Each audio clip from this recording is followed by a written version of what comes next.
make all the rounds in different spots. That's good. We'll get the safety speech about 3 times. I'll give it in there. You guys can do it here, just as a reminder.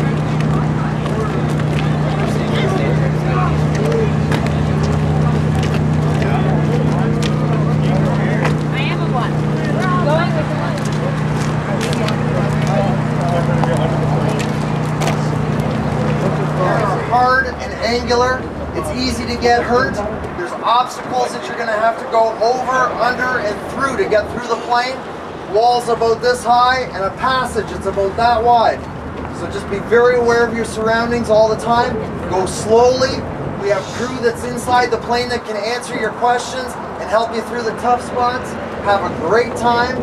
Take a good look around. Thank you. Okay. Now, the off-off in the breeze. Okay. I have 3 more. So the lens, and as the plane flew, all 3 would take a picture simultaneously. You know, when you put the pictures together, you would wind up with a 1940s version of a 3D picture. Underneath here was another high-powered camera, the top of which actually came up through the floor. This was so the crew could put fresh film in as the plane flew. The 7,377 Lancasters that were built, this one has the most flight hours on it, totaling 8,100, because of all the photo mapping in it. And that's more hours than the 2 that still fly today. This one has more than that.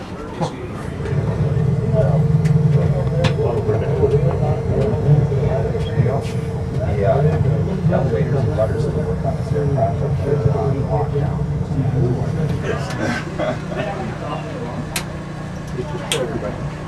Everything is all in force. It's, you know, 62.5 psi. As long as it's in the green, it's all you care. And you might be so if you had, say, one of the engines caught fire and you had to shut the engine down, then what you would do is you would cut fuel and you would feather that prop, and that just stops the engine from dead cold. And then these are the fire extinguisher buttons right underneath, because you're keeping all the emergency things together in the same area. Lancaster bomber. Originally, that Lancaster bomber was being built at this time 62 years ago. In Toronto. Now, ladies, this is your important job during the war.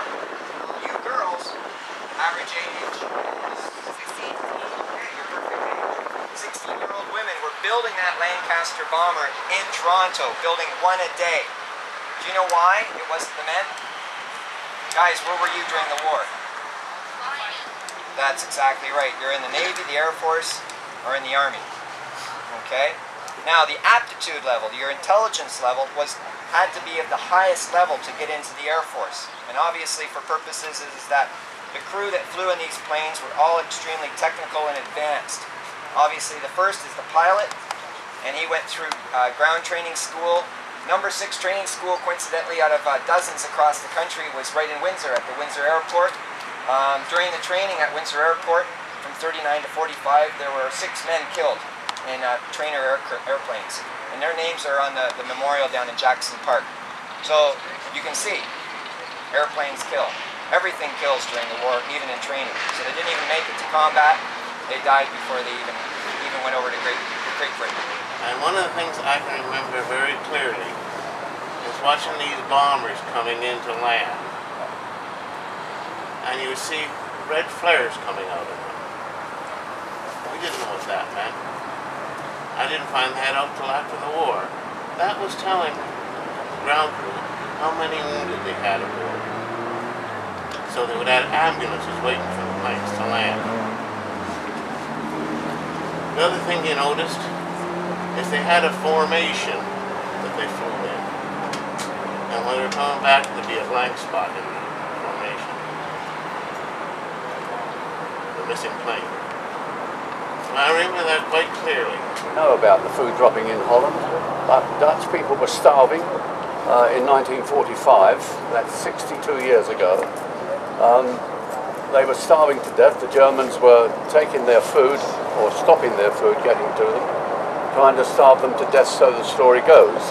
However, the mere fact that they were starving, the English and Canadian people thought we should get some food to them as soon as we could, so they got a lot of food, put tins of food, flour, egg powder, all sorts of food in tins and sacks.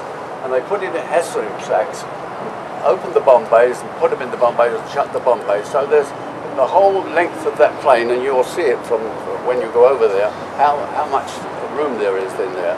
Now they were all filled up with food in these sacks. And we were given the job to go over and drop this food into Holland. The only problem with that was that it was still occupied by the Germans. We had to get their permission, or the Red Cross from Holland and England had to talk to them and see if they would let us go over there and drop this food and not bomb, sort of thing, you know, understand what I mean? So and they said, yes, that's all right, we can go, but we're not signing any papers. So they wouldn't sign any papers to that effect in case after the war they got pulled over the coals or something like that. You see, they were a bit nervous. That made me a bit nervous, quite frankly, because I didn't trust them, but that's beside the point. We took the food over and we went down, we had to keep under 500 feet and no higher than 50 feet. So we did exactly that. 2 planes went from our squadron, which was a special duty squadron. 2 planes went that morning, full up with this food. We got over, found the racetrack and the Red Cross in the centre. So we made a bomb run. We made a bomb run actually round to drop to open the. We had to drop down to 50 feet. We came down over the rooftops. I can remember going past the church steeple with the clock on it, and I could look out straight like that and tell the time. So you can tell we were pretty low. We come down, open the bomb bays, and the bags of food just bombed along the ground, just off of the grass, and that's how they first. They didn't shoot at us, but we were told that if they shot at us, the Germans shot at us, we weren't to fire back. But it never came to that. We went in, dropped the food, and came back. That afternoon, 250 planes from England went out with their bomb bays full of food for the Dutch people and saved thousands of lives.